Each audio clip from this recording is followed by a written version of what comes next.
Hey guys, it's Vanessa at the Traylor team. I'm listening to Christmas music in the car.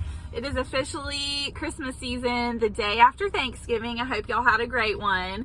I'm actually showing a property this morning, and I kind of thought it was a little bit interesting to do a Traylor Talks on because it is actually in a flood zone.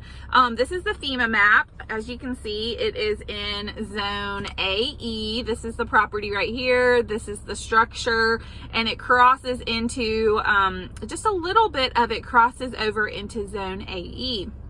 Now, what's really interesting about this is that if you cross into AE, your lender may require flood insurance, and not all people are going to be needing flood insurance, but if it crosses into it and you are in AE, your lender may require it.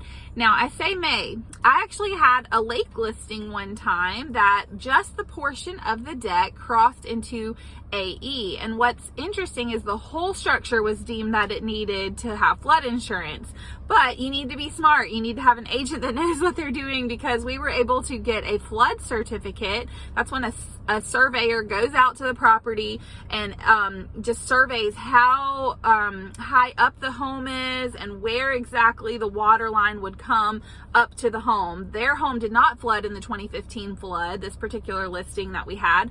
And so we wanted to see, you know, would flood insurance be required? If you have an elevation certificate that shows that the home is high enough up, then lenders will oftentimes drop off the flood insurance. Now, it's always a good idea if you have a lake listing to have flood insurance. I mean, you're on the water, and if it's not required, it doesn't actually cost very much, maybe $600 a year.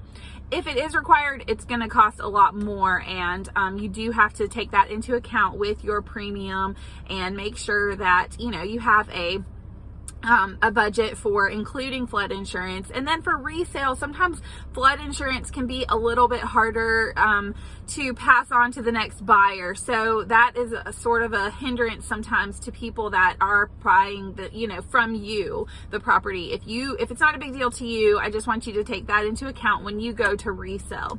So I just thought that was kind of interesting. Now, this property, I'm not 100% sure. They actually weren't interested in the house after all. I just showed it to them. So it's probably not one that we're going to worry about finding out more information on it. Now, per the seller, it wasn't something that needed it. And when we were in the house, it actually was higher up off the back. So I'm pretty sure an elevation certificate would remove the requirement of it, but you never know. And it's always good to have one. Those cost around, I think, around $1,000.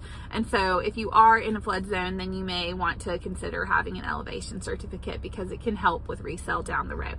All right, I hope that's helpful, and I hope y'all have a blessed day and happy Black Friday. Enjoy your shopping.